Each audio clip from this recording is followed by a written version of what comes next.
부총리님, 지난번에 결산회의 때 제가 할당관세와 관련된 질의 드렸었는데 기억하시나요? 네네. 네. 혹시 이 책자 보신 적 있으신가요? 이거 기재부에서 의뢰한 KDI에서 나온 보고서입니다. 제가 보고서- 할당관세 지원 실적 및 효과 분석이라는 보고서인데요. 네네. 예, 22년도하고 23년도 보고서가 나왔습니다. 보셨나요? 제가 보고서는 보지 못했습니다. 네, 한번 꼭 살펴보시기 바랍니다. 네. 이 책의 내용을 잠깐 간략하게 말씀을 드리면요. 먼저 첫 번째, 관세 지원액의 이 12%만 소비자가 가져가고 실제로 88%는 수입 유통업자가 가져간다라는 얘기가 이 자료에 나와 있습니다. 그리고 두 번째, 소비자 물가에 끼치는 영향이 아까 말씀드린 대로 12%만 가져가기 때문에 굉장히 미미하다라는 내용이 들어 있습니다. 그리고 세 번째, 가격 안정 효과와 거시경제 파급 효과가 최종 소비재, 다시 말하면 농산물보다 생산자에 대한 중간재 지원에서 더 효과적이다, 이런 얘기가 있습니다.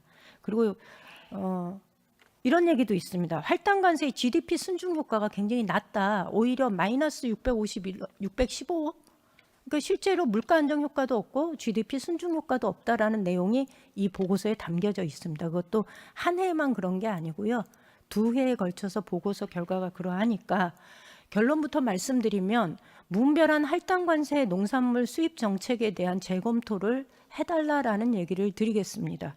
그리고 그 당부 드리는데 좀 가능할까요?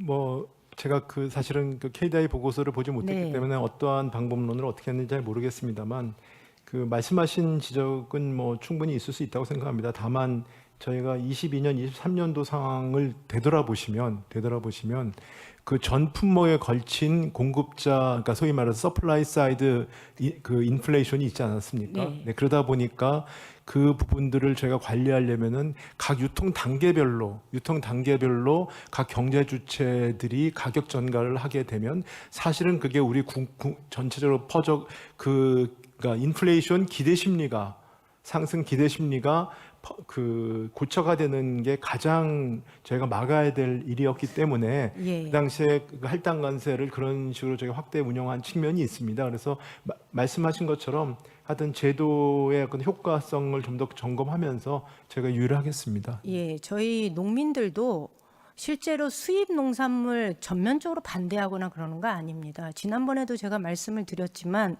농사 지어서 한 번에 대박 나길 바라면서 농사 짓는 사람은 없습니다. 수입 농산물의 불가피한 측면이 있다고 인정합니다. 그런데 수입을 하더라도 거기에 국내 생산 기반에 끼치는 영향이나 물가에 끼치는 영향들을 면밀하게 검토한 후에 이 수입 정책이 이루어졌으면 좋겠다라는 당부를 다시 한번 드리는 거고요. 네, 저희 나름대로 하고 있는데요. 조금 더 하여튼 그 부분들은 지금 보고서도 제가 다시 보겠습니다만. 네, 네, 그래서 제가 한 가지만 더 말씀을 드릴게요. 12번 자료 한번 보여주시겠어요? 그러니까 이게 할당관세나 제가 지금부터 드리고 싶은 얘기는요. 증량에 관한 겁니다. TRQ 증량에 관한 건데요. 증량을 하기 위한 절차가 있습니다. 지금 나와 있는 것처럼 농식품부 등에서 할당관세 등 품목에 대한 배정 요청이 있고요. 그러고 나면 기재부에서 품목별 배정을 합니다. 그리고 농식품부에서는 업체를 배정하고요. 그 다음에 검역증이 발급되고 그 다음에 수입이 들어옵니다.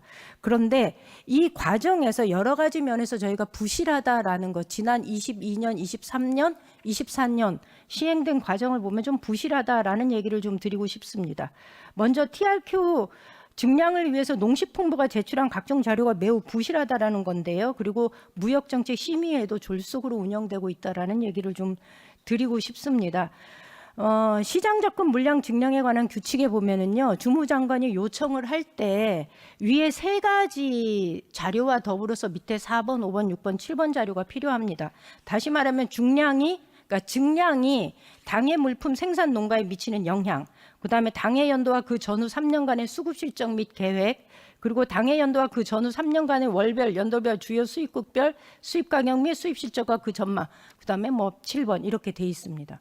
그런데 제가 농식품부를 통해서 자료를 받아보니 실제로 규칙 4호, 규칙 5번, 6번, 7호에 대한 이 내용이 모두 다 빠져 있습니다.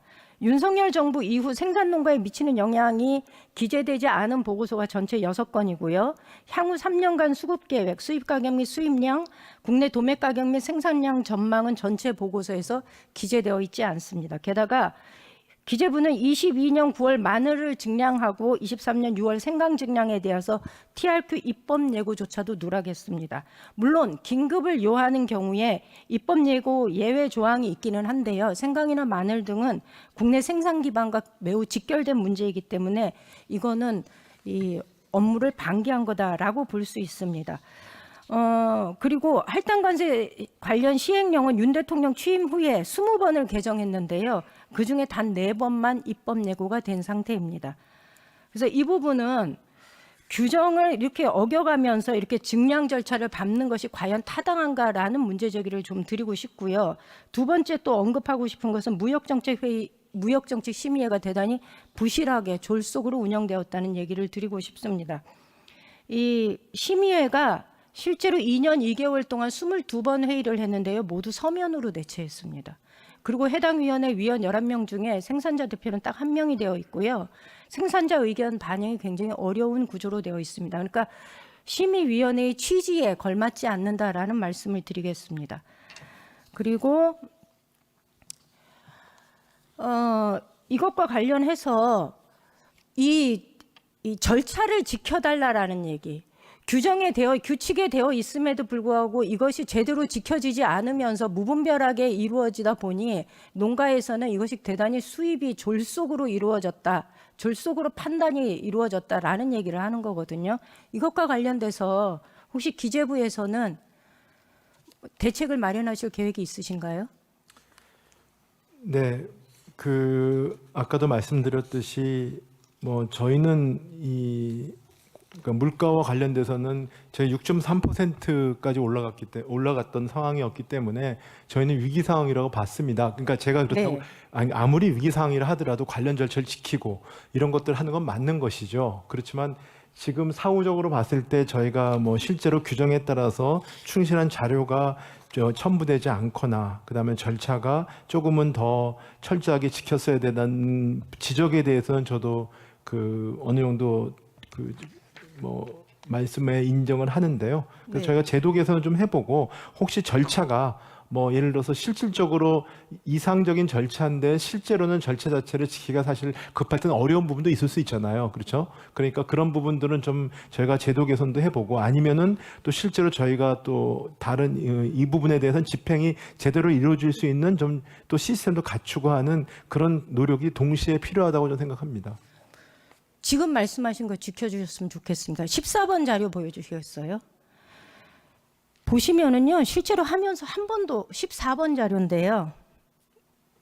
14번입니다. 예. 전혀 보고서의 그 규칙을 지키지 않았어요. 저 상태에서 그냥 수입을 하면 그야말로 생산 농가 입장에서는 정부 정책의 신뢰도가 뚝뚝 떨어지는 겁니다. 이게 물가를 잡겠다는 건지 농민을 잡겠다는 건지 도저히 분간이 안 가는 수입 정책이 되는 겁니다. 그러니까 적어도 규정은 지키자. 그것이 기재부 장관이 꼭 나서서 지켜주셨으면 좋겠다라는 말씀을 드리겠습니다. 규정을 현실적으로 고치는 부분을 포함해서 제도 개선을 해보겠습니다. 그리고 농가의 목소리가 충분히 반영될 수